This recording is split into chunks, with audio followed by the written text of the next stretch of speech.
एक मतलब कहना चाहिए जो रेलें होती है, रेलों को एक पाथवे प्रोवाइड करती है। मतलब यदि हमारा जो रेल पथ है वो 2 रेलों से मिलकर बना हुआ है और जिसके बीच की दूरी बिल्कुल निश्चित है कि भैया 1676 होनी चाहिए, उसका गेज एक फिक्स है ना, तो मोस्टली उसका गेज को बनाए रखने के लिए किसी पार्ट की आवश्यकता पड़ेगी जो दोनों की दोनों रेलों को आपस में होल्ड करके रखे निश्चित दूरी पे। नहीं तो क्या होगा, अगर हम उसको निश्चित दूरी पे होल्ड नहीं करेंगे तो क्या होगा, कहीं ज़्यादा होगा कहीं पर कम हो जाएगा। तो ऐसी निश्चित आपका गेज प्रोवाइड करने के लिए दोनों रेलों को एक से रूप में संयोजित करने के लिए स्लीपर लगाए जाते हैं। ठीक है, अब स्लीपर जो होते हैं उसके क्या कार्य होते हैं उस पर चर्चा करेंगे। ठीक है, सबको नजर आ रहा है ना?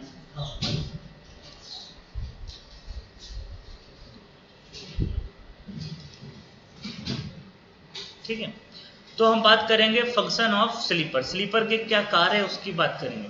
तो जैसा कि मैंने आपको बताया कि ट्रैक के गेज को बनाए रखना, सबसे पहला जो काम होता है किसी भी स्लीपर का वो होता है ट्रैक के किसको बनाना है, गेज। हम बता चुके हैं कि हमारा जो गेज है वो ब्रॉड गेज है, हमारी जो असेंबली है वो सारी की सारी कैसी है, ब्रॉड गेज है। और ब्रॉड गेज का जो गेज कितना है, 1676। तो रेलें रहेगी जो लेफ्ट और राइट की जो रेलें हैं वो दोनों आपस में जितनी भी कहीं पे भी बिछाई जाए दोनों के बीच गेज हमेशा 1676 होना चाहिए। उसको मैनेज करने की जवाबदारी किसकी है, हमारे स्लीपर की है।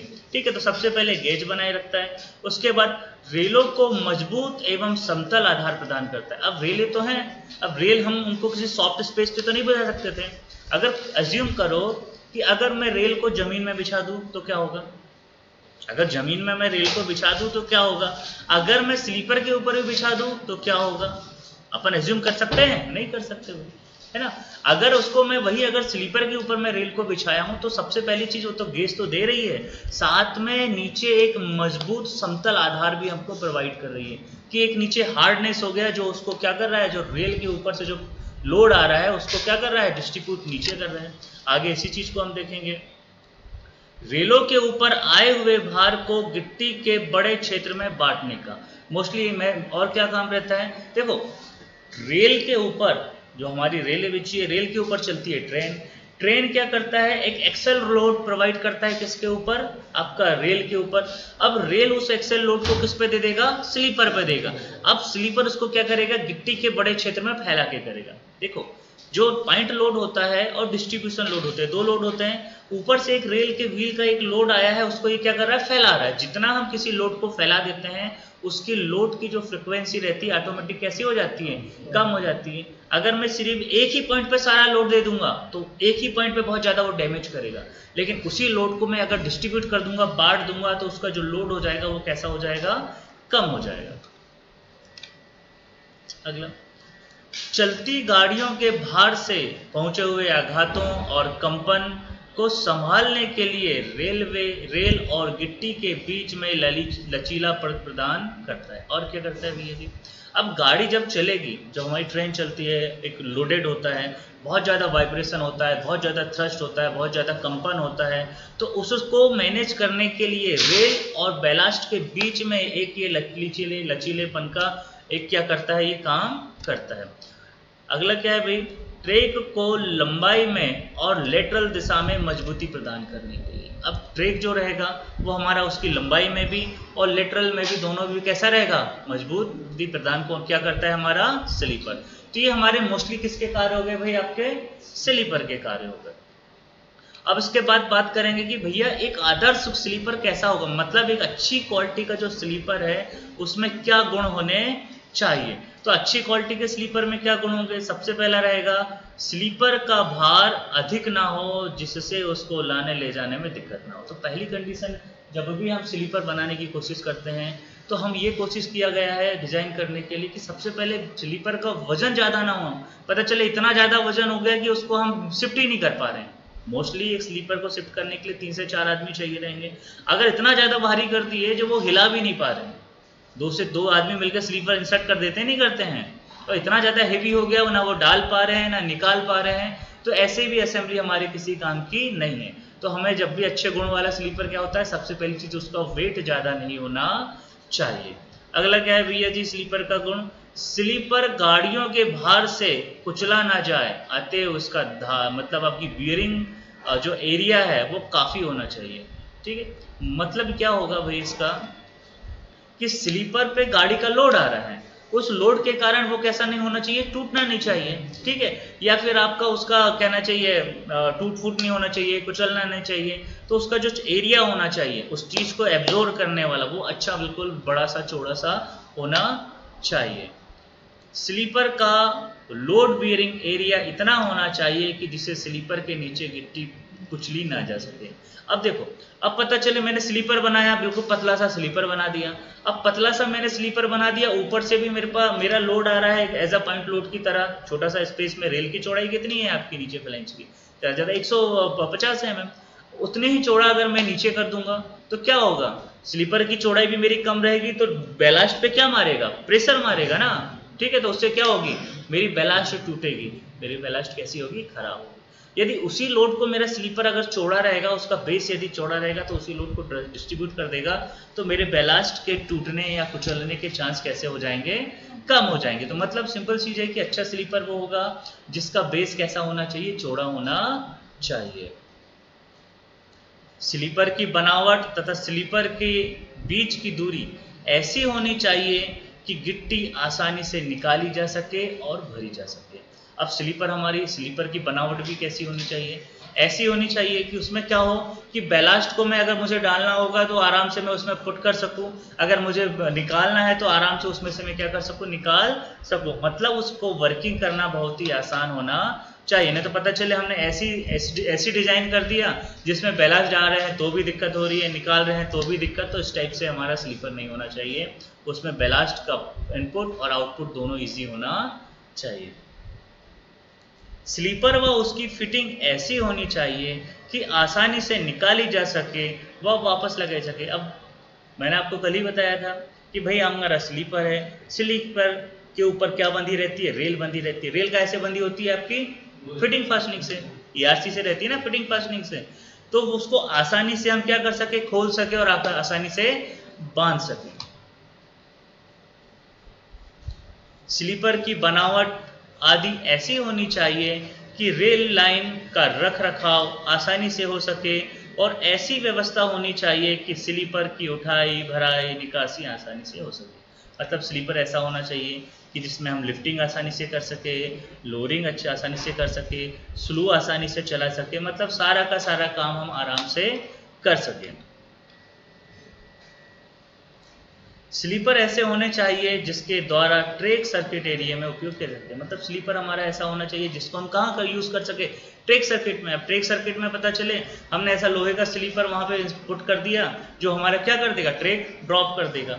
तो ऐसा स्लीपर होना चाहिए जो हमारा जो क्या कहना चाहिए, जो अपने आप में जो धारा का प्रवाह ना करे, जो इंसुलेटेड हो, इस टाइप का हमारा क्या होना चाहिए, स्लीपर होना चाहिए। अगली क्या भैया, क्या क्या होनी चाहिए क्वालिटी हमारे स्लीपर में, कि स्लीपर सस्ते होने चाहिए और इनके रख रखाव में कम खर्च होना चाहिए। अगली चीज़ क्या होती है, इकोनॉमी, पैसा ही सब कुछ है ना।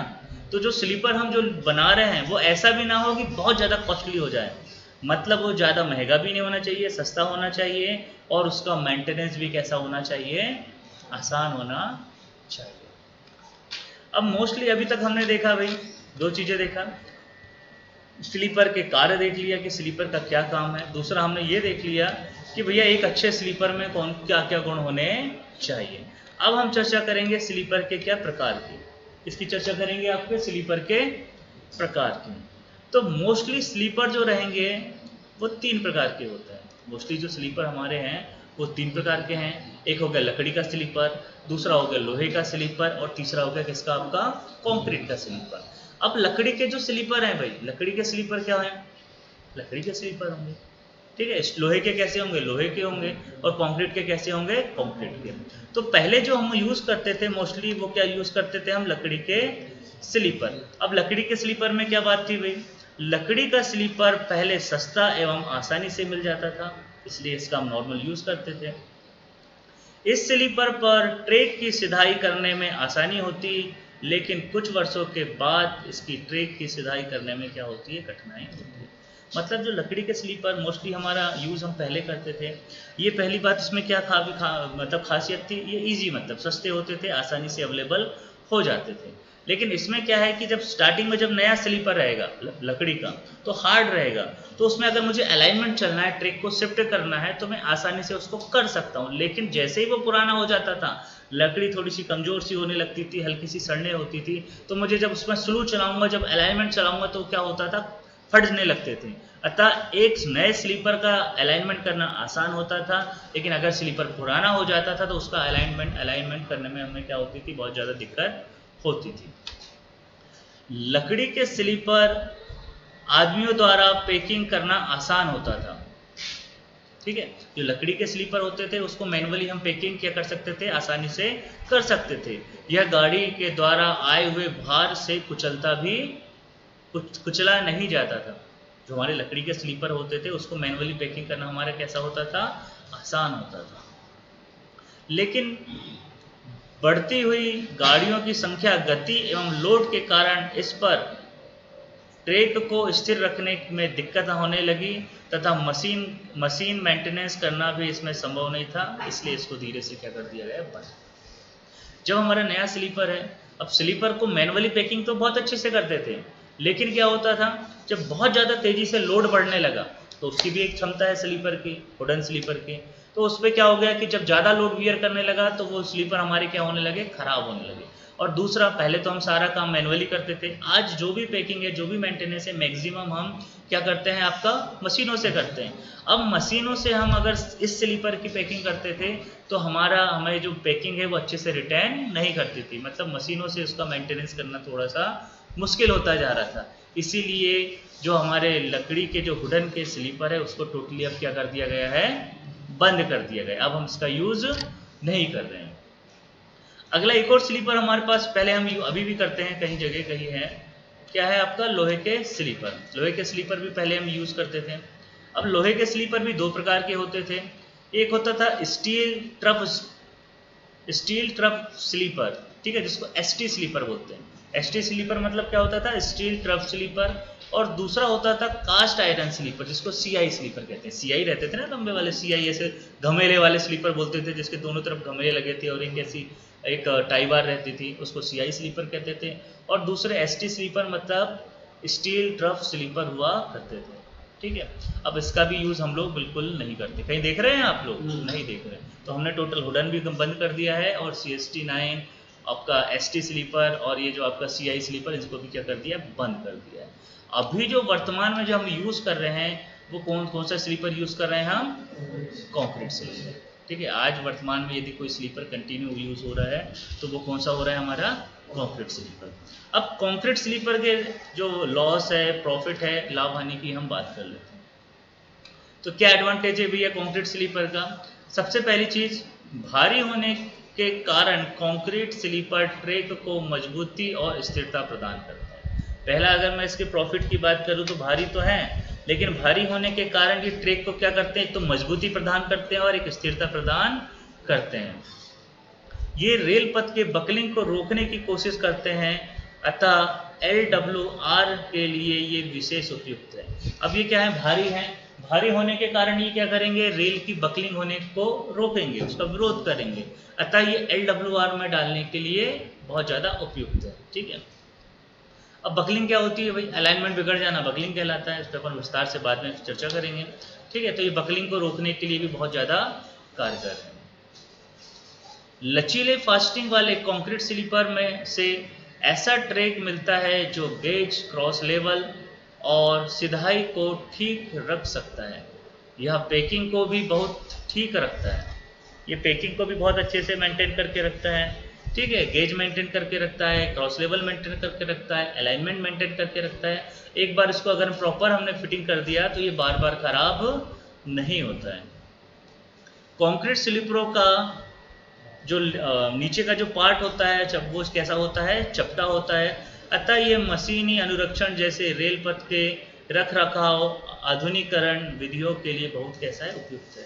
जो हमारा जो कंक्रीट का स्लीपर होता है उसका डिज़ाइन ऐसा होता है कि सामने से ऊपर हल्का सा सकरा रहता है और नीचे ऐसा कैसा रहता है, चौड़ा रहता है। लगभग उसकी 250 mm नीचे स्लीपर की क्या होती है, चौड़ाई होती है। जो हमारी जो पैकिंग होती है उस पैकिंग को रिटेन करने के लिए बहुत ज़्यादा कैसा होता है, उपयुक्त होता है।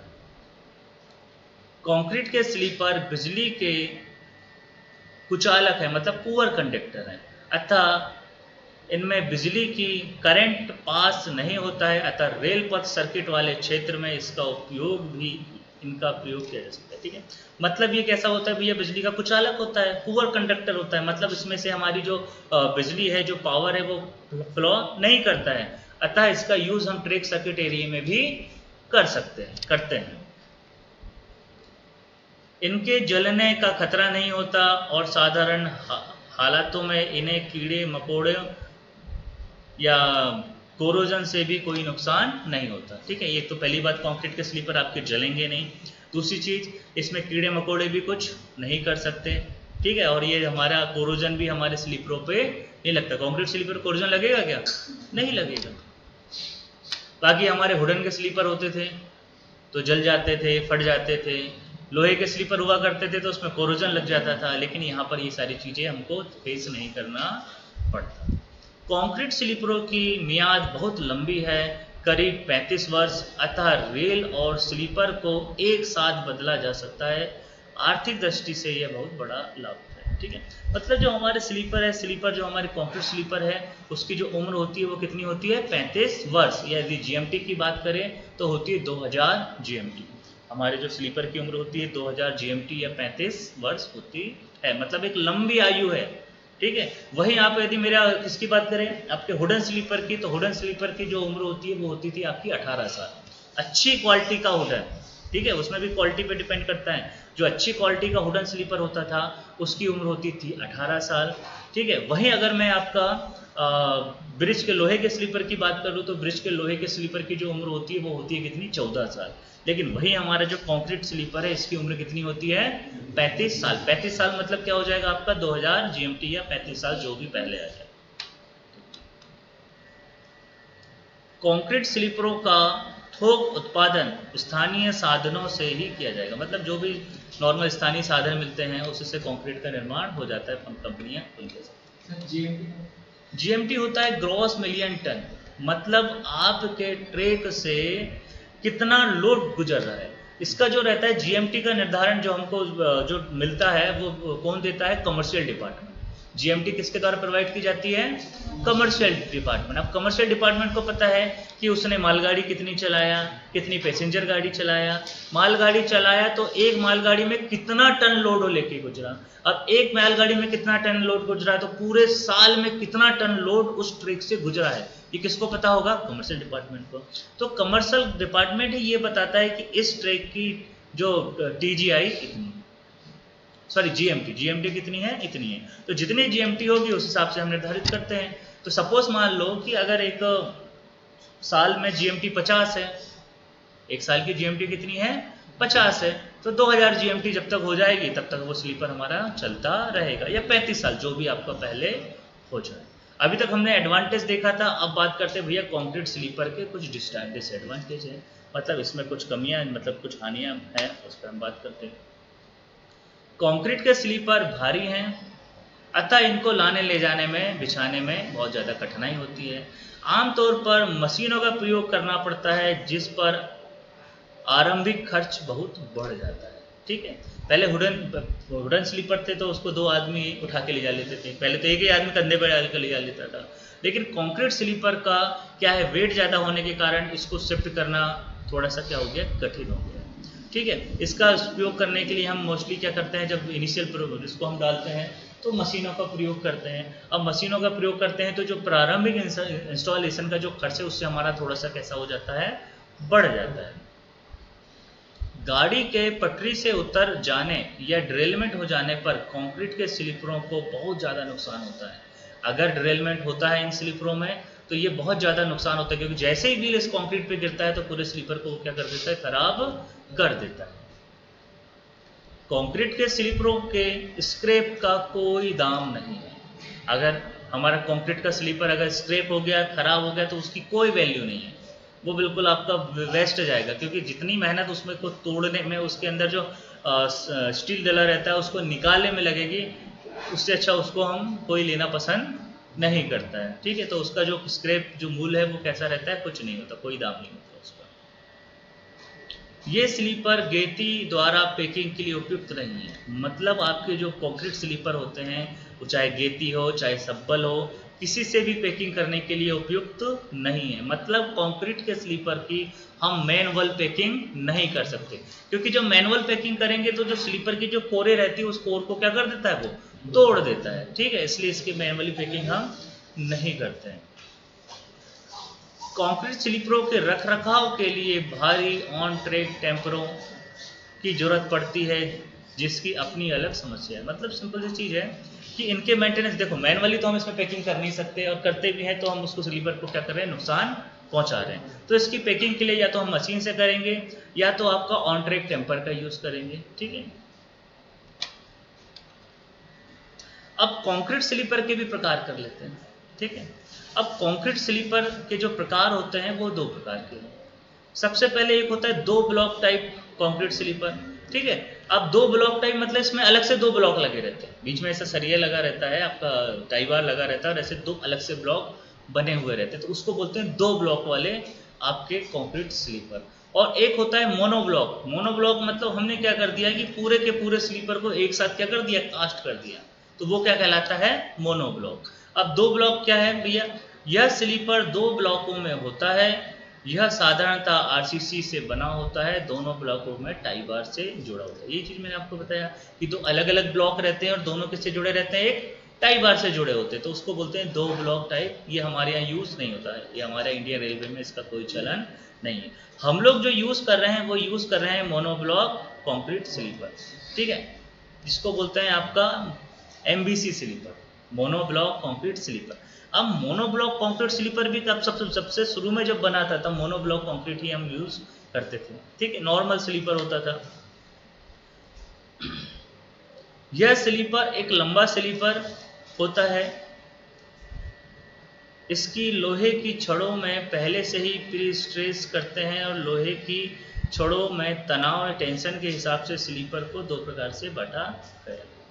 ठीक है, तो जो मोनोब्लॉक जो स्लीपर होता है ये क्या होता है, पूरा का पूरा कैसा रहता है, बाइंडिंग होती है, मतलब कहना चाहिए एक साथ पूरा स्लीपर क्या होता है, बना हुआ रहता है। इसके अंदर क्या डले रहते हैं, सरिया डले रहते हैं, लोहे के स्टील के क्या रहते हैं, आपकी स्टील की रॉड डली रहती है।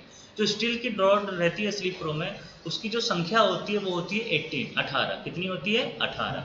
मतलब एक लोहे के स्लीपर में 18 उसमें स्टील की बार रहती है। दूसरा, उसकी पर स्टील बार का जो डाया होता है वो 3 mm होता है। मतलब एक स्लीपर में 3 mm डाया के कितने, 18 जो स्टील की बारें हम यूज करते हैं। अब ये मोनोब्लॉक जो कंक्रीट होता है ये भी दो तरह का होता है।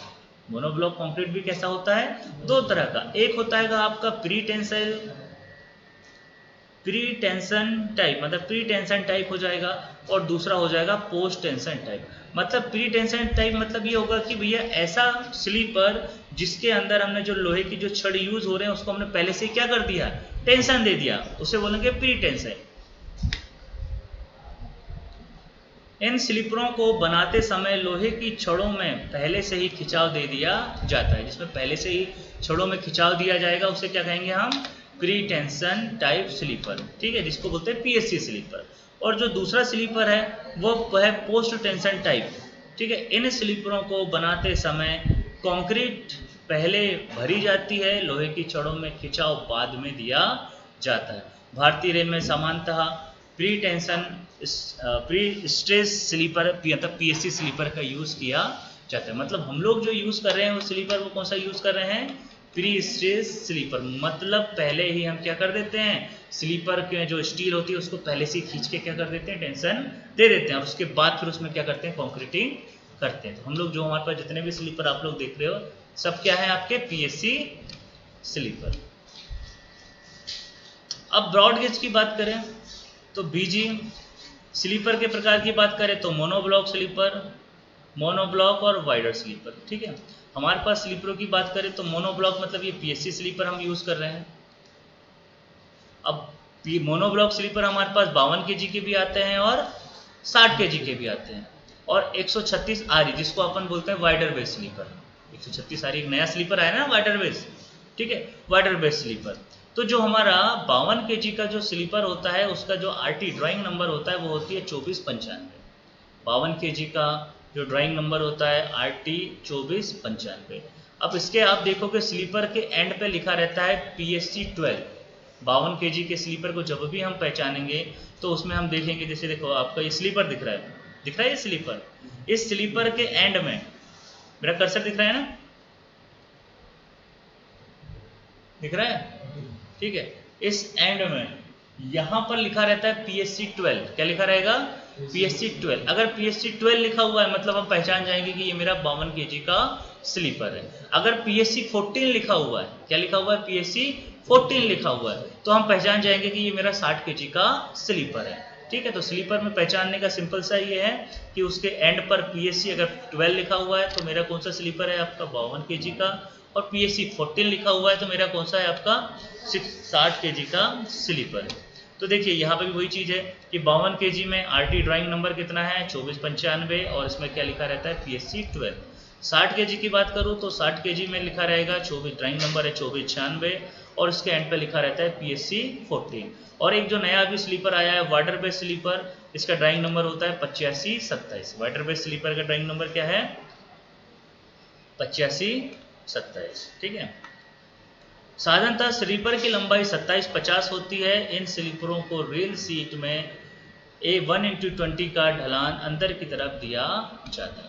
मतलब देखो ये जो स्लीपर होगा, ये स्लीपर की यहाँ से यहाँ तक, ये जो लेफ्ट टू राइट ये जो स्लीपर दिख रहा है ना सबको, इसकी जो लंबाई होती है ये होती है कितनी? 27-50। स्लीपर की लंबाई कितनी हो जाएगी? 27-50 होगी।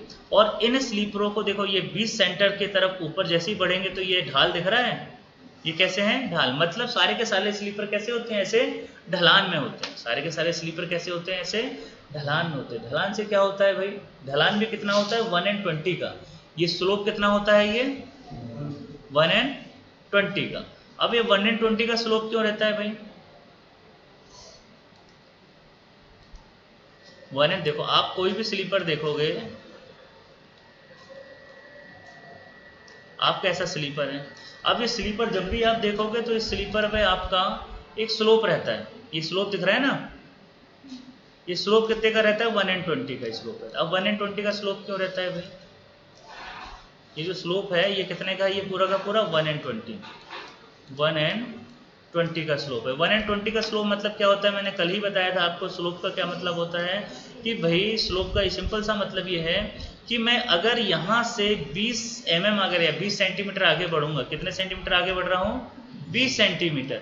जब 20 सेंटीमीटर आगे बढ़ूंगा तो 1 सेंटीमीटर कैसा हो जाऊंगा मैं? डाउन हो जाऊंगा। तो ये जो स्लोप बन रहा है मतलब 20 सेंटीमीटर आगे जाने पर 1 सेंटीमीटर नीचे आ रहा हूँ, इसी को बोलेंगे 1:20 का स्लोप बोलेंगे। अब सारे के सारे जितने स्लीपर मैक्सिमम होते हैं उन सब में हमारा क्या होता है? स्लोप होता है। तो स्लीपर में स्लोप सिर्फ इसी कारण से दिया जाता है कि स्लीपर में इसलिए दिया जाता है क्योंकि क्या होता है, जो आपकी रेलें होती है, आपकी जो रहती है रेल जो लगी होती है ना स्लीपर के ऊपर, आप अच्छे से रेलों को देखोगे तो रेलें बिल्कुल आपकी सीधी नहीं है। आपकी जो रेल होती है वो कैसी नहीं है? बिल्कुल सीधी नहीं है, वो अपने अक्ष पे 120 पे झुकी हुई है। सारी की सारी जो रेलें हैं वो अपने अक्ष पर कैसी झुकी हुई है? 1:20 पर, मतलब ट्रैक में झुकी हुई है। नॉर्मल में वो सीधी रहती हैं, लेकिन जब ट्रैक पे वो डालते हैं तो हमारी रेल कैसी होनी चाहिए? 1:20 पर झुकी होनी चाहिए। अब रेल में ऐसी कोई असेंबली नहीं है जिससे वो ऑटोमेटिक कैसी हो जाए? झुक जाए।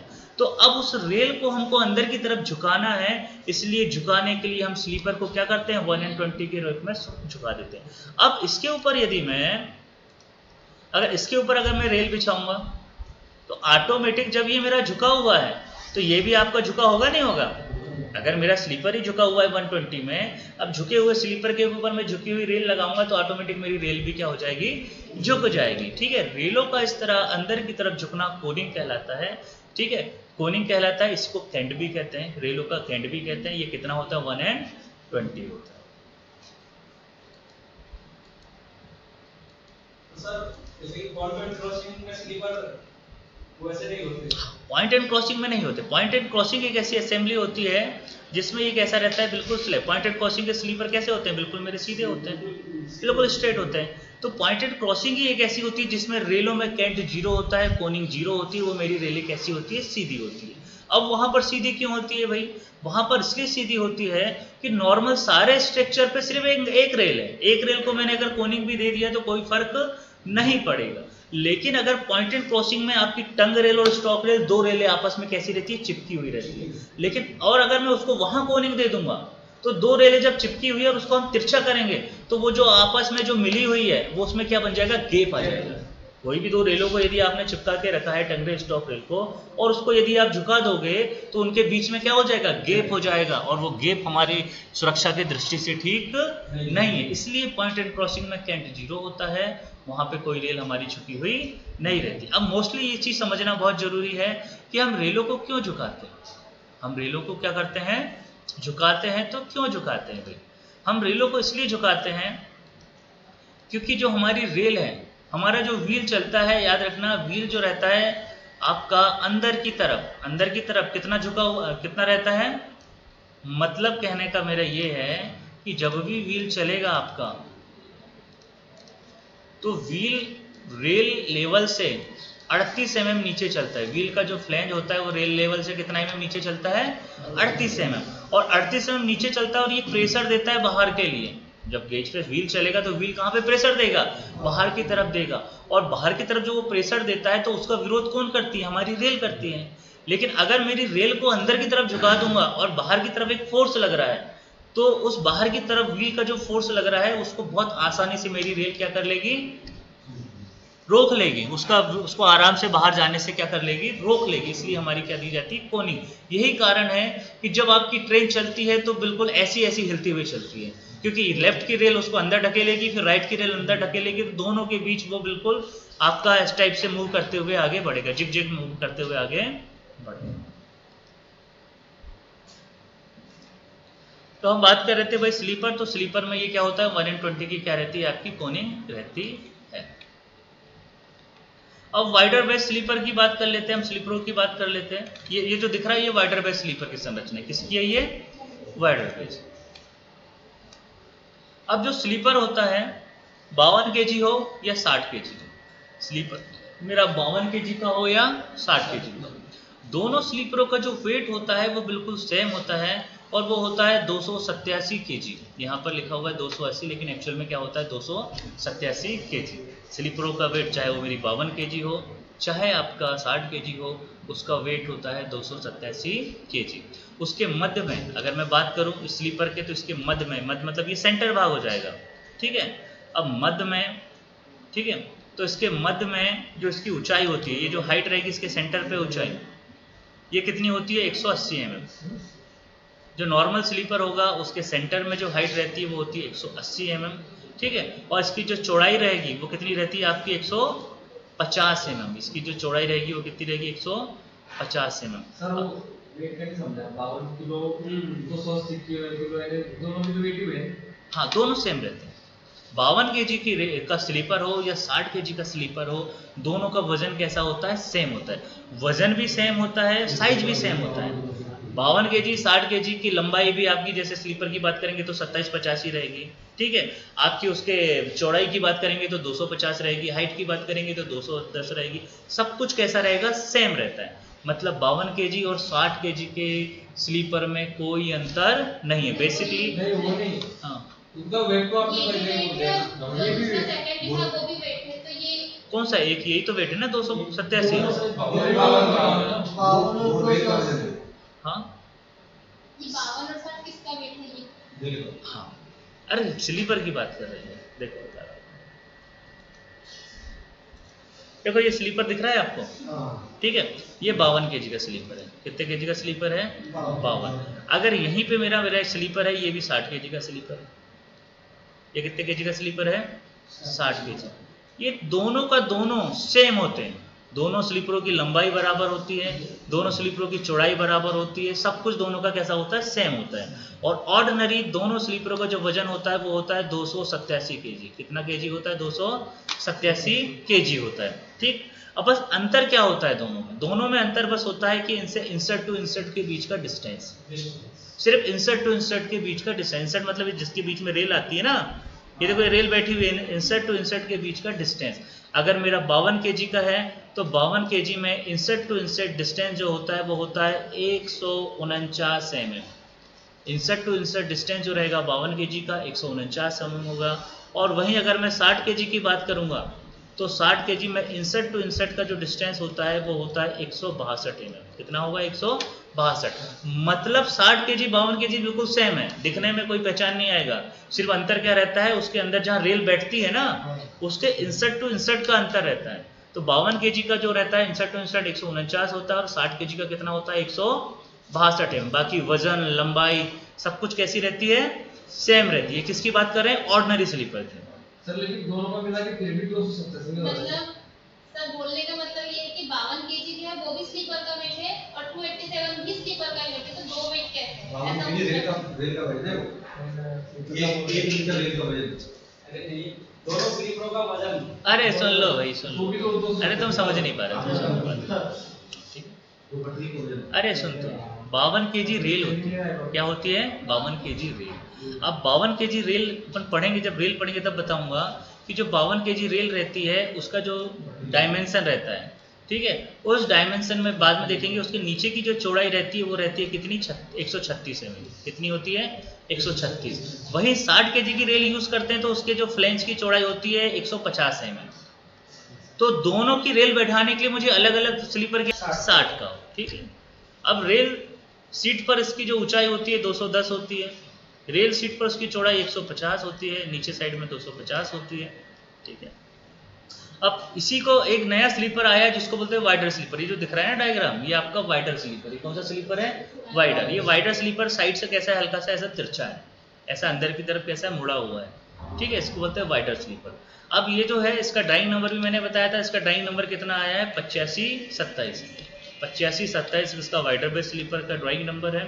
अब इसका वेट की बात करें तो इसका वजन कैसा हो गया? बढ़ गया। इसका वजन कितना है? 334 kg।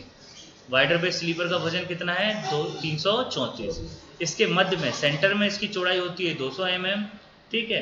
उसके बाद इसके मध्य में, मध्य की जो ऊंचाई होती है वो होती है 200 mm, चौड़ाई होती है 180 mm। और जो आपके रेल सीट के नीचे जो इसकी चौड़ाई होती है वो ऊंचाई होती है 230 mm। और रेल सीट की जो चौड़ाई होती है वो होती है कितनी? 210 और 280 mm।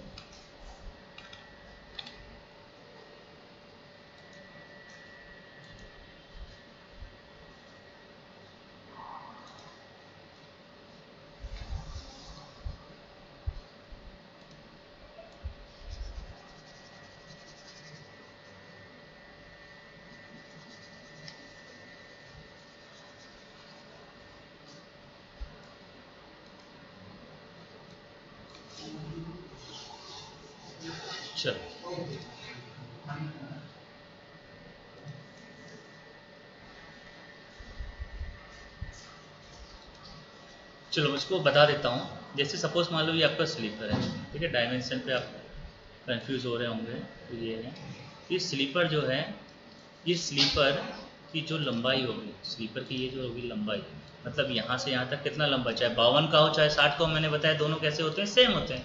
तो इसकी जो लंबाई होती है वो कितनी होती है आपकी? 2750, ठीक है। जिसको हमको जानना है बस 2750 की लंबाई होती है, 52 हो या 60। इसके बाद यदि मैं इसका क्रॉस सेक्शन बात करूँ तो ये स्लीपर बाजू से कैसा दिखेगा? ऐसा दिखेगा, दिखेगा ऐसा। तो इस स्लीपर की जो ऊंचाई होगी, मतलब ऊंचाई का मतलब ये होगा कि ये जो ऊंचाई है ये होती है आपकी कितनी? आपका 210 mm। कितनी होगी? 210 mm। और नीचे जो इसकी चौड़ाई होती है ये होती है कितनी आपकी? 250 mm। नीचे की चौड़ाई कितनी होगी? 250 mm। मतलब स्लीपर की लंबाई 2750, स्लीपर की हाइट 210, स्लीपर की जो चौड़ाई होती है वो कितनी होगी? 250। ऑर्डिनरी स्लीपर, चाहे वो मेरा आपका कितना हो? 9625 हो या 96 क्या हो जाए? 26 हो जाए, ठीक है। तो दोनों का साइज सेम यही रहेगा, ठीक। लेकिन यही अगर वाइडर बेस स्लीपर आ गया जो बता रहा था, तो वाइडर बेस में क्या होगा? लंबाई तो सेम रहेगी। लंबाई कैसी रहेगी आपकी? सेम रहेगी। बस इसकी जो नीचे की जो चौड़ाई है जो 250 है, इसको और वाइड करके कितना कर दिया गया है? 280 mm। नीचे की चौड़ाई कैसी हो गई है? 280 mm, ठीक है। अब आगे बढ़ते हैं, ठीक। आगे अब बात करते हैं ट्रैक पर प्रयोग किए जाने वाले विभिन्न कंक्रीट स्लीपर, मतलब ट्रैक पर हम प्रयोग किए जाने वाले विभिन्न कंक्रीट स्लीपरों की बात करते हैं। देखो अब स्लीपर भी बहुत सारे होते हैं कंक्रीट स्लीपर। अब कौन कौन से आते हैं भाई?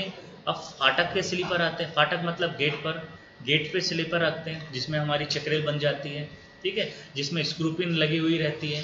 तो वो किसके स्लीपर रहते हैं? आपके गेट के स्लीपर आते हैं, तो वो अलग आते हैं। उसके बाद ब्रिज गार्ड रेल के स्लीपर आते हैं। ब्रिज की गार्ड रेल के अलग ही स्लीपर आते हैं जिसमें 40-80 से लेकर 40-97 तक होते हैं ड्राइंग नंबर, तो ब्रिज के स्लीपर अलग आएंगे।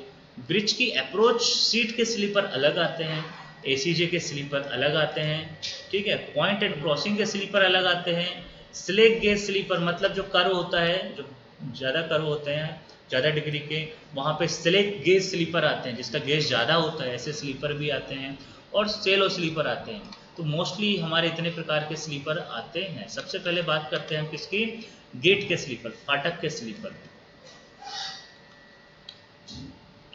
तो शुरू से फाटक पर साधारणतः पीआरसी स्लीपर डाला जाता है तथा चेक रेल सेट करने के लिए एमएस ब्लॉक लगाकर नट बोल्ट के सहारे रनिंग लाइन से जोड़ा जाता था।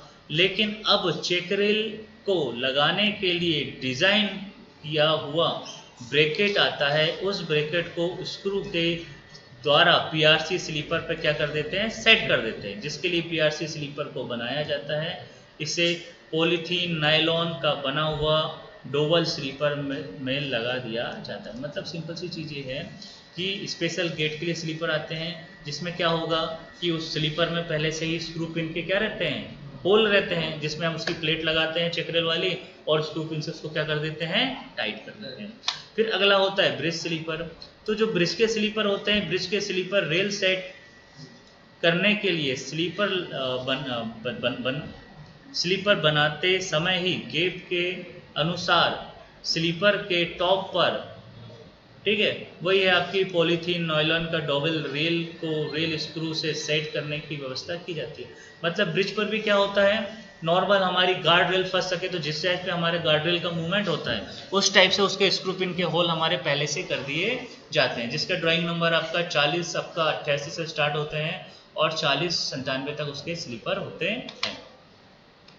फिर बात करेंगे ब्रिज के अप्रोच के। तो ब्रिज के अप्रोच में भी जो स्लीपर यूज होते हैं गार्ड रेल के लिए, तो ब्रिज के अप्रोच पर जब गार्ड रेल को 5 प्रकार से समाप्त किया जाता है तो वहाँ पर भी लगाने के लिए ये यूज़ किए जाते हैं, ठीक है। इनका लगभग 9 स्लीपरों का सेट डाला जाता है, जो मैं आपको बताया था 40 आपका 88 से 40-97। अब पॉइंट एंड क्रॉसिंग की बात कर लेते हैं। तो पॉइंट एंड क्रॉसिंग में आप देखिए अलग ही स्लीपर रहते हैं। तो जो पॉइंट एंड क्रॉसिंग के स्लीपर यूज होते हैं उसको पॉइंट एंड क्रॉसिंग के स्लीपर होते हैं। इसमें भी उसके गेज के अनुसार उसमें आए हुए स्लीपर के टर्नआउट की पोजीशन के आधार पर उसमें भी स्क्रू पिन के क्या होते हैं? होल बने हुए होते हैं। मतलब हमको जहाँ पे जो स्लीपर चाहिए हमको वही स्लीपर वहाँ पर डालना पड़ेगा, हम दूसरा स्लीपर उसमें हम इंसर्ट नहीं कर सकते। अब क्रॉसिंग एंगल के अनुसार एक सेट में स्लीपरों की संख्या पे बात कर लेते हैं। तो अगर मेरा 1 8.5 का एंगल है तो उसमें स्लीपरों की संख्या कितनी होती है? 67 होती है। 1 8.5 में मेरे स्लीपर कितने होते हैं? 67, जिसमें मेरे पॉइंट के स्लीपर 54 होते हैं, अप्रोच के स्लीपर 5 होते हैं और एग्जिट के स्लीपर 4 होते हैं। ऐसे टोटल स्लीपरों की संख्या कितनी हो जाती है? 67। वैसे 1 and 12 की बात कर लूँ, 1-12 का टर्नआउट है तो उसमें स्लीपरों की संख्या कितनी होती है? नॉर्मल स्लीपरों की संख्या कितनी होती है? 83 होती है। और उसके बाद फिर आपके अप्रोच के और एग्जिट के स्लीपर मिला के 13, मतलब टोटल कितने होते हैं? 96 स्लीपर। 1 8.5 में टोटल 67 स्लीपर, 1-12 में टोटल स्लीपरों की संख्या कितनी होती है आपकी? 96। और वैसे 1 and 60 1/16 का जो आपका टर्नआउट होगा क्रॉसिंग एंगल, उसमें टोटल स्लीपर होते हैं 101 और अप्रोच के स्लीपर हो जाएंगे 13। ऐसे टोटल मिला के कितने होते हैं? 114। 1/16 में 114 स्लीपर। और 1 8.5 की बात कर लेंगे तो इसमें नॉर्मल स्लीपर 120 होते हैं, 1 and 20 है तो 120 और 13 आपके अप्रोच के और एग्जिट के, तो मिला के टोटल कितने हो जाते हैं? 133 स्लीपर। तो 1 8.5 में 67 स्लीपर, 1-12 में 96 स्लीपर, 1/16 में आपके 114 स्लीपर और 1-20 में आपके 133 स्लीपर लगते हैं, ठीक है। जिसमें अप्रोच के 5 रहते हैं और एग्जिट के कैसे रहते हैं? आपके 4 रहते हैं। जैसे इसको अगर हम समझना चाहें तो देख लो, इसको ऐसे देख लेंगे कि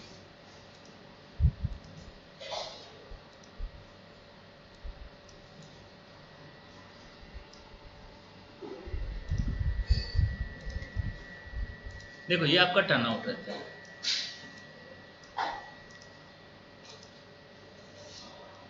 नॉर्मली हमारे साथ टर्न आउट है। अब टर्न आउट में अगर स्लीपरों की बात करेंगे तो स्लीपर हमारे स्टार्ट हो जाते हैं यहाँ से 1 नंबर स्लीपर, ये पूरे आखिरी तक जाते हैं तो ये हो जाते हैं आपके 83 नंबर स्लीपर। टोटल स्लीपर 1/12 में, किसमें 1/12 में कैसे होते हैं 83 स्लीपर। अब क्या होता है, इसके अप्रोच में 5 स्लीपर लगे हुए रहते हैं। अप्रोच में कितने स्लीपर रहते हैं 5, तो इसको बोलते हैं अप्रोच के स्लीपर, ठीक है। और वैसे ही एग्जिट में भी यहाँ पर हमारे 4 स्लीपर, मेन लाइन पे एग्जिट के 4 स्लीपर रहते हैं और क्रॉस ओवर तरफ भी एग्जिट के कितने स्लीपर रहते हैं 4। तो आपके 5 और 4 4 8 और 5 कितने होते हैं 13। तो नॉर्मल स्लीपर हमारे हो गए कितने 83 प्लस 13 कितने हो गए आपके एग्जिट और अप्रोच के, तो टोटल कितने हो गए आपके 96 स्लीपर। टोटल स्लीपरों की संख्या 1/12 में कितनी हो गई 96। वैसे 1 8.5 में होते हैं 67, ठीक है। आपके 1/12 में कितने होते थे आपके 96, ठीक। और आपके 1 16 में कितने होते थे 114, और एक आपका 120 में कितने होते थे 120 प्लस 23 मतलब 133। 133 किस में हो जाएंगे 120 में, मतलब अप्रोच स्लीपर मिला के। अब देखो स्लीपर तो 1 से लेके 83 हैं, अब मैं अप्रोच और एग्जिट स्लीपर क्यों दे रहा हूँ, तो मैं आपको बताया हूँ कि भाई जो पॉइंट एंड क्रॉसिंग होते हैं उसके स्लीपर कैसे होते हैं, बिल्कुल सीधे होते हैं, वैसे बैंड नहीं होते, उसमें कोई कोनिंग नहीं होती है। तो अब अगर मेरी रेल बाहर से ऐसी झुकी हुई रेल आ रही है, अब रेल मेरी झुकी हुई आ रही है ना, और अचानक पॉइंट में सीधा कर दूंगा तो क्या लगेगा, झटका लगेगा। मेरी रेल झुकी हुई आ रही है और पॉइंट में कोनिंग ही नहीं है, सीधी है, तो मुझे क्या लगेगा झटका। तो उस झटके से बचने के लिए हम एंट्रिंग अप्रोच पर रैंप देते हैं और एग्जिट पर रैंप देते हैं। तो इसीलिए उसके लिए उस जो रैंप देने के लिए जो स्लीपर प्रोवाइड किए गए हैं उसे ही बोलते हैं अप्रोच के स्लीपर। किस क्या कहते हैं अप्रोच के स्लीपर। और अब 0 से फिर से 20 के कैंट पे बनने के लिए जो रैंप दिया जाता है उसे ही क्या कहते हैं एग्जिट के स्लीपर। जैसे यहाँ पर कोई स्लीपर है नॉर्मल तो 1 and 20 का है, ठीक है। अब 1 and 20 के बाद पहला 1S 2S 3S 4S और 60S रहते हैं, तो जो 60S रहेगा वो 1 and 20 रहेगा। उसके बाद 1 and 30 1 and 40 1 and 60 1 and 80 और उसके बाद फिर कैसा हो जाएगा 0। और 0 से जैसे ही बाहर निकलेंगे तो फिर वह क्या रहेगा 1 and 40 1 and 60 sorry 1 and 80 1 and 60 1 and 40 और उसके बाद फिर क्या हो जाएगा 1 and 20। तो हम उसको क्या करेंगे धीरे धीरे रैंप दे रहे हैं, रैंप देके पॉइंट में सीधे में ला रहे हैं और फिर हम उसको कोनिंग में पहुंचा रहे हैं। इसलिए अप्रोच के स्लीपर डाले जाते हैं और इसलिए क्या डाले जाते हैं आपके एग्जिट के स्लीपर। सर अप्रोच के जो स्लीपर होते हैं वो स्ट्रेट ही होते हैं या कोनिंग रहती है ना उसमें, वही तो बता रहा हूँ। जैसे ये डलता है पहला वाला रहता है 1AS, उसके बाद दूसरा जो रहता है वो रहता है 2AS, फिर रहता है 3AS, फिर 4AS रहता है और फिर रहता है 60AS। अब इसमें अलग अलग कोनिंग रहती है। 1AS तक पॉइंट के पास रहता है तो इसमें रहता है 1 and 80, इसमें कोनिंग कितनी रहती है 1 and 80। अब 1 and 20 से सीधे 0 में जाएगा झटका लगेगा, लेकिन 1 and 80 से 0 में जाएगा तो स्मूथली हो गया वो, ठीक है। अब उसके बाद फिर 2 में रहता है 1 and 60 रहेगा, फिर 1 and 40 रहेगा, 1 and 20 रहेगा। इसको क्या कर दिया हमने धीरे धीरे रैंप देके बांट दिया। वैसे आउट में भी इसमें भी इवन रहेगा, जो एग्जिट स्लीपर रहते हैं E1 E2 E3 और E4 रहते हैं, तो इसमें भी क्या रहेगा 1 and 80 1 and 60 1 and 40 और फिर 1 and 20। इस टाइप से इसका भी क्या रहता है स्लोप बना हुआ रहता है। तो ये आपके स्लीपर हो गए। 1 8.5 में 67 स्लीपर, 1 12 में 96 स्लीपर, 1 16 में 114 स्लीपर और 1 20 में कितने हो लगते हैं हमारे 133 स्लीपर। अब अगले स्लीपर प्रकार बात करते हैं एसीजे के स्लीपर। किसके स्लीपर एजी से।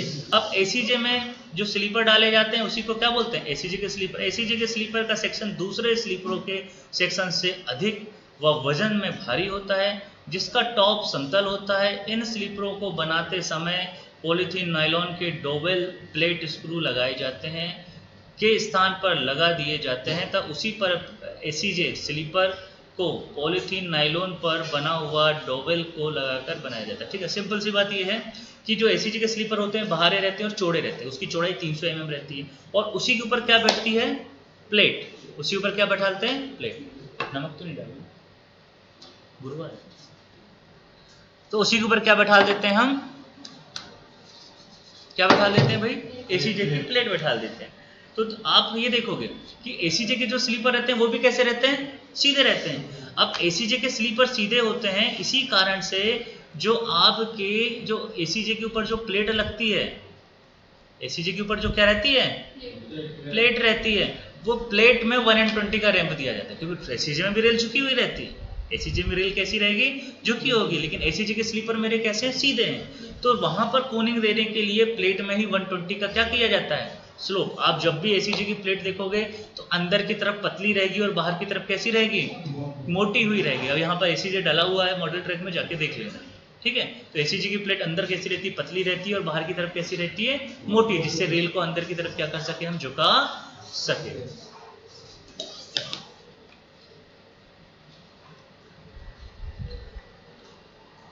उसके बाद होती है सेलो स्लीपर। सेलो स्लीपर मतलब होते उथले स्लीपर। सेलो मतलब उथले।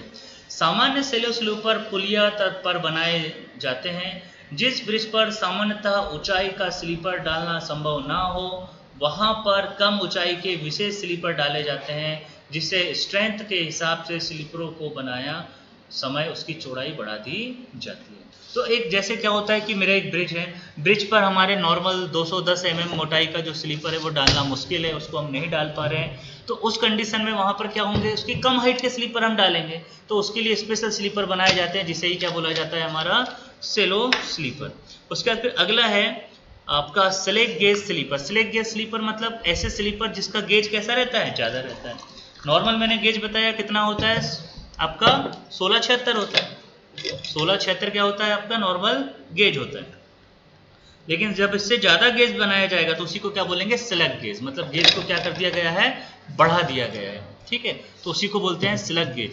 तो क्या है भाई, 4 डिग्री, कितने डिग्री, 4 डिग्री, 4 डिग्री या उससे अधिक डिग्री वाली गोलाई को टाइट गेज अलाउ नहीं होता। 4 डिग्री या उससे अधिक गेज वाले जितने भी कर्व होते हैं उसमें टाइट गेज अलाउ नहीं, क्योंकि अगर गेज हम उसमें टाइट कर देंगे तो रेल कैसी हो जाएगी, उसके ऊपर चढ़ जाएगी, क्योंकि कर्व में घूम रहा है ना, तो वो उसको क्या, जब मोड़ रहा है तो जैसे सपोज मोड़ है, अब मेरा व्हील ये जा रहा है, टाइट गेज रहेगा तो वो मुड़ेगा नहीं, एकदम से उसके ऊपर क्या करेगा, चढ़ जाएगा। इसलिए हम वहां पर हम टाइट गेज प्रोवाइड नहीं कर सकते। जबकि हमारे पीआरसी जो स्लीपर होता है उसमें गेज होता है -3, मतलब 3 mm उसमें क्या रहता है, टाइट गेज रहता है। इसलिए यह स्लीपर 4 डिग्री या उससे अधिक की गोलाई में नहीं डाले जाएंगे। तो नॉर्मल हमारे पीएससी स्लीपर जो होंगे 4 डिग्री या उससे अधिक की गोलाई में नहीं डाले जाएंगे। तो वहां पर क्या डाले जाएंगे भैया, जो 4 डिग्री या उससे ज़्यादा का होगा तो उसमें स्लैग गेज स्लीपर डाले जाएंगे। यह स्लीपर +2 mm, +4 mm और +6 mm और +8 mm के स्लैग में बनाए जाते हैं। मतलब जो स्लैग गेज स्लीपर होते हैं ये +2 mm, +4 mm, +6 mm और +8 mm, मतलब 2-2 mm हम इसका स्लैग बढ़ाएंगे।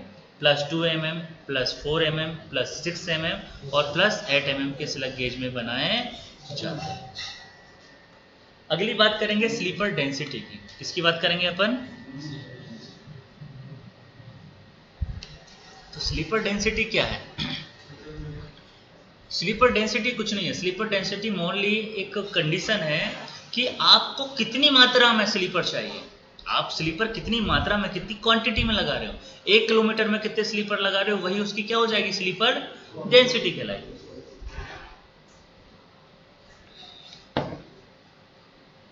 स्लीपर डेंसिटी या स्लीपर घनत्व का मतलब उन स्लीपरों की संख्या से है जो एक रेल लंबाई में डाले जाते हैं।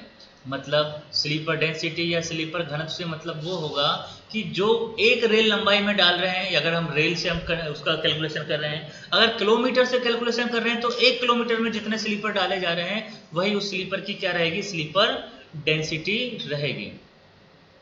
और इनको संख्या से जाना जाता है, जैसे कि m+x में m रेल है कि मीटर और x उसमें उसकी संख्या हो जाएगी, ठीक है। x अलग अलग हालातों में के आधार पर बदला हुआ नंबर है, ठीक है। अगर मैं एक रेल में अगर स्लीपर घनत्व की अगर कैलकुलेशन करूंगा तो एक रेल में मुझे जितने स्लीपर की आवश्यकता होगी वही मेरा क्या हो जाएगा, स्लीपर घनत्व कहलाएगा।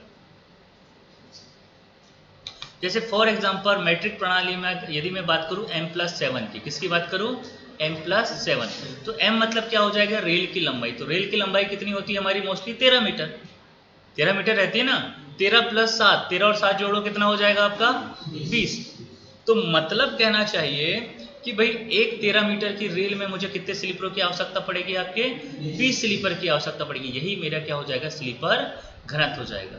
LWR ट्रैक में स्लीपर घनत्व 1 किलोमीटर ट्रैक पर स्लीपरों की संख्या होती है। वही चीज़ मैंने अभी बताया कि 1 किलोमीटर में आप जितने स्लीपर डालोगे उसी क्या बोलेंगे, स्लीपर घनत्व। तो मोस्टली यदि हमारा स्लीपर घनत्व 1540 है, इसका ये मतलब होगा कि 1 किलोमीटर की लंबाई में हमारे स्लीपरों की संख्या कितनी हो जाएगी, 1540। ठीक है, हम लोग अगर 1660 स्लीपर डेंसिटी है, इसका मतलब ये होगा कि 1 किलोमीटर में हमको कितने स्लीपर लगे हैं, 1660 स्लीपर। ठीक है, 1660 के लिए जो स्पेसिंग होती है वो होती है 60 सेंटीमीटर की, सेंटर टू सेंटर। आपकी 1540 के लिए जो स्पेसिंग होती है वो होती है 65 सेंटीमीटर की। देखो ये नीचे है कि 1 किलोमीटर में स्लीपरों की संख्या, अगर 1 किलोमीटर में हमारे 1660 स्लीपर लगे हुए हैं तो स्लीपरों के बीच में जो सेंटर टू सेंटर डिस्टेंस होता है वो कितना होगा, 600 mm। Centre to centre distance कितना होगा, 600 mm। अगर 1540 स्लीपर डेंसिटी मतलब 1 किलोमीटर में 1540 स्लीपर है तो स्लीपरों के बीच की दूरी कितनी होती है भैया, हमारी 65 सेंटीमीटर। ये डिस्टेंस होती है सेंटर टू सेंटर। ठीक है, उसके बाद यदि मेरी स्लीपर डेंसिटी 1340 है, कितनी है, 1340 है, तो स्लीपरों के बीच का जो डिस्टेंस हो जाएगा वो होगा 75 सेंटीमीटर या 750 mm। तो 1660 के लिए 60 सेंटीमीटर, 1540 के लिए आपका 65 सेंटीमीटर और 1340 के लिए 750 सेंटीमीटर हमारी क्या रहेगी, स्लीपर की सेंटर टू सेंटर डिस्टेंस। अब ट्रैक पर प्रयोग किए जाने वाले विभिन्न कंक्रीट स्लीपरों की ड्राइंग के बारे में चर्चा हम कर लेते हैं। अब इस पे हम धीरे धीरे पहले भी हम पढ़ चुके हैं, जब मैं बता रहा था स्लीपर तो इस पे हम लोग देख चुके हैं, फिर भी एक बार अच्छे से इसको और देख लेते हैं। जैसे जो सामान्य हमारा PSC स्लीपर है, तो मैंने बताया था 52 kg के लिए जो हमारा स्लीपर रहता है वो क्या रहता है, 2495। 52 kg के लिए 2495। ये 22.9 टन का एक्सेल लोड डिज़ाइन के लिए 52 kg के रेल के लिए PSC स्लीपर है। मतलब जो 2495 ड्राइंग नंबर का जो 52 kg का स्लीपर है, इसकी लोड सहने की क्षमता कितनी है, 22.9 टन एक्सेल लोड। जो व्हील का जो एक्सेल लोड है वो वियर करेगा कितना, 22.9 टन। अगर वही मैं 60 kg की बात करूंगा तो 60 kg का ड्राइंग नंबर है 2496। ये हमारा 22 ये भी क्या होता है, 22.9 टन एक्सेल लोड क्या कर लेता है, वियर कर लेता है। अगला फिर जो है वो है मेरा 8527, जिसको वाइडर भी कहते हैं। कहता है क्या है आपका 8527। तो ये कितना लोड वियर कर सकता है, ये करता है 25 टन एक्सेल लोड। जो पुराने ऑर्डिनरी स्लीपर हैं 96 25 96 आपका 26, ये रहते हैं 22.9 एक्सेल लोड, मतलब 22.9 टन एक्सेल लोड क्या करते हैं, वियर करते हैं। और जो वाइडर बेस स्लीपर है वो हमारा कितना लोड वियर कर लेगा भैया, हमारा 25 टन एक्सेल लोड क्या कर लेगा, वियर कर लेगा। ठीक है, जो हमारा PSC स्लीपर जो वाइडर बेस स्लीपर 136 आ रही है वो ये स्लीपर होगा। देखे है ना वाइडर बेस, अभी डायग्राम में बताया था मैंने। अब अगले जो स्लीपर रहते हैं वो रहते हैं स्लग गेज। अब स्लग गेज कहाँ यूज करते हैं हम, कर्व में। तो स्लग गेज स्लीपर का ड्राइंग नंबर होता है 4183 से 4186। ठीक है, अब जो आपका स्लग गेज जो रहते हैं जो कर्व में डलते हैं उनका ड्राइंग नंबर रहेगा 4183 से 4186। ये 60 kg स्लीपर के लिए होते हैं, चेकरेल के साथ गोलाई में लगाए जाते हैं। ठीक है, 60 kg रेल के साथ, चेकरेल के साथ किस में लगाए जाएंगे, कर्व में लगाए जाएंगे। ठीक है, ये कितना रहेगा ड्राइंग नंबर 4183 से 4186। अगला है ड्राइंग नंबर 8621 से 8624। 8621 से 8624 ये 25 टन एक्सेल लोड वाले 60 kg के स्लीपर होते हैं। ये भी चेकरेल के साथ गोलाई में लगाए जाते हैं। ठीक, नॉर्मल अगर नॉर्मल स्लीपर है तो उसका ड्राइंग नंबर हमारा 4183 से 4186 है। और वही वाइडर बेस है तो कितना हो जाएगा 8621 से 8624। ठीक है, और नॉर्मल स्लीपर क्या थे हमारे 2495, 2496 और 8527। फिर एक और स्लीपर है आपका 5783 से 5740। ये 52 kg रेल के लिए चेकरेल के साथ PSC स्लीपर में लगाया जाता है। अब बात करते हैं ब्रिज की अप्रोच में। तो ये मैंने आपको बता चुका हूँ कि ड्राइंग नंबर आपका 4088 से 4097। 4088 से 4097 ये ब्रिज की अप्रोच पर PSC स्लीपर लगाए जाते हैं। तो ब्रिज की अप्रोच पर जो स्लीपर रहेंगे वो कितने रहेंगे, 4088 से 4097।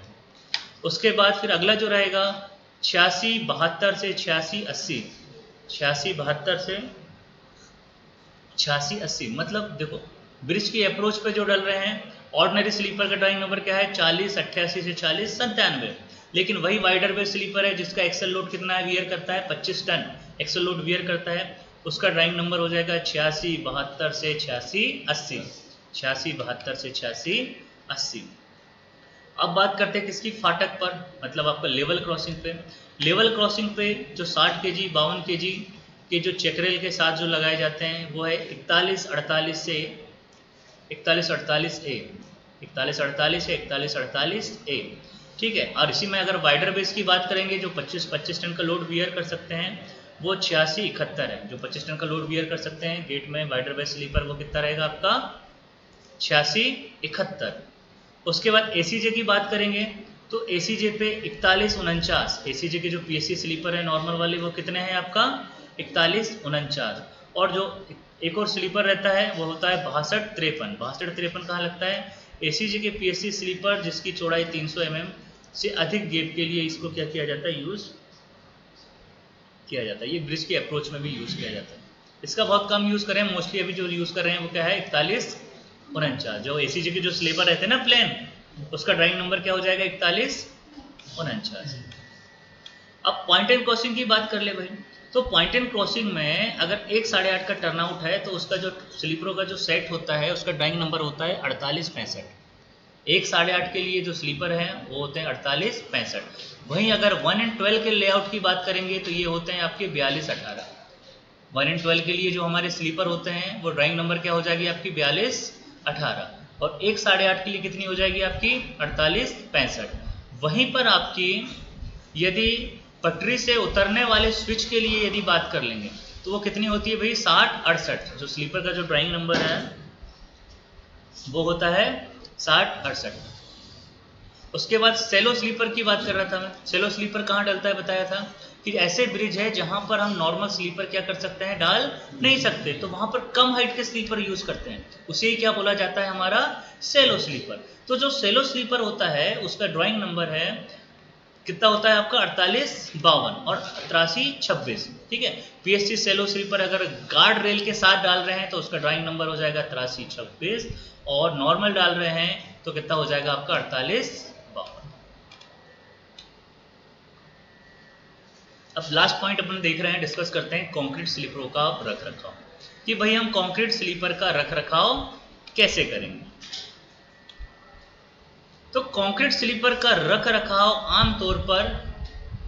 आमतौर पर भारी ऑन ट्रैक टेम्परी मशीनों के द्वारा, मतलब सिंपल चीज है कि जब भी हम इसका रख रखाव करेंगे तो किससे होगा भाई, टैंपिंग मशीन जो होगा, टैंपिंग मशीन के द्वारा इसका यूज किया जाएगा। इसमें कंक्रीट स्लीपर में मैनुअली पैकिंग अलाउ नहीं है, इसकी पैकिंग करने के लिए आप, ठीक है। तो हम बात कर रहे थे कंक्रीट स्लीपर के रख रखाव, तो पहली चीज रख रखाव के लिए किसकी आवश्यकता होती है, मशीन टैंपिंग।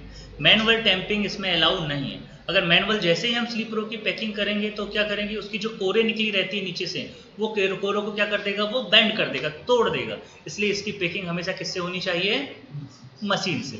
दूसरी चीज, जब भी हम बिना ब्लॉक में स्लीपर निकाल रहे हैं या इसका काम कर रहे हैं तो एक स्लीपर अगर हम उसको जो भी काम कर रहे हैं उसको निकाल के स्लीपर चेंज कर रहे हैं या उसकी छनाई कर रहे हैं तो एक समय पे एक स्लीपर ही खुलेगा, उसके बाद अगला स्लीपर यदि खोलना है तो हमारे बीच 30 स्लीपरों का अंतर होना चाहिए। मतलब अगर मैंने एक स्लीपर खोल के रखा हूं तो उसके आगे और पीछे 30 स्लीपर तक मैं किसी भी स्लीपर को छेड़ूंगा नहीं।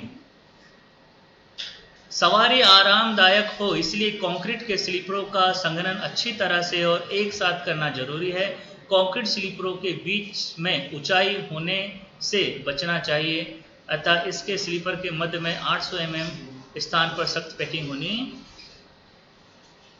चाहिए। मतलब सिंपल सी चीज है कि जब भी हम पैकिंग करेंगे, जब भी हम स्लीपर की पैकिंग करेंगे तो रेल के नीचे जो मुड्ढे होते हैं उसके 400 mm बाहर की तरफ और 400 mm अंदर की तरफ, टोटल एरिया कितना हो गया मेरा 800 mm। तो 800 mm स्लीपर के नीचे का जो 800 mm का जो लेंथ होती है उसमें हमारी पैकिंग हमारी सॉलिड होनी चाहिए।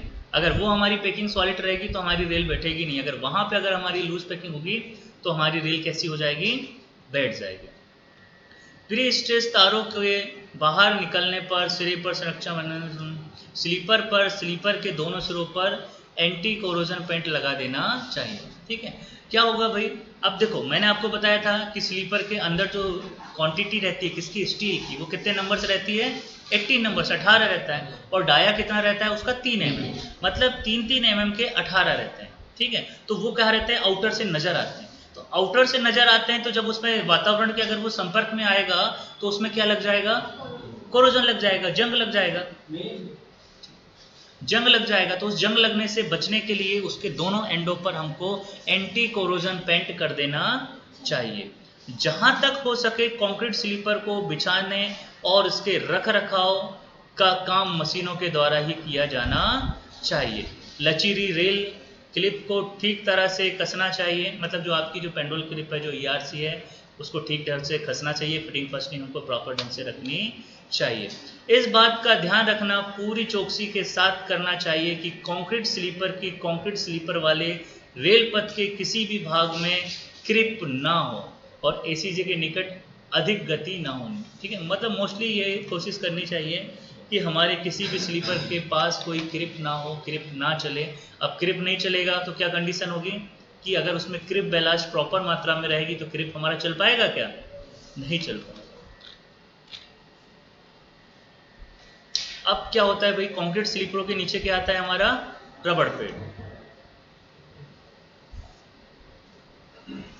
ठीक है। रबड़ पैड जो रहेगा, रबड़ पैड जब हम फिटिंग फास्टनिंग पढ़ेंगे तब उसमें रबड़ पैड, लाइनर, कंक्रीट, ये सब हम उस चीज में पढ़ लेंगे, पढ़ ही लेते, 5 मिनट तो लगेंगे, ठीक।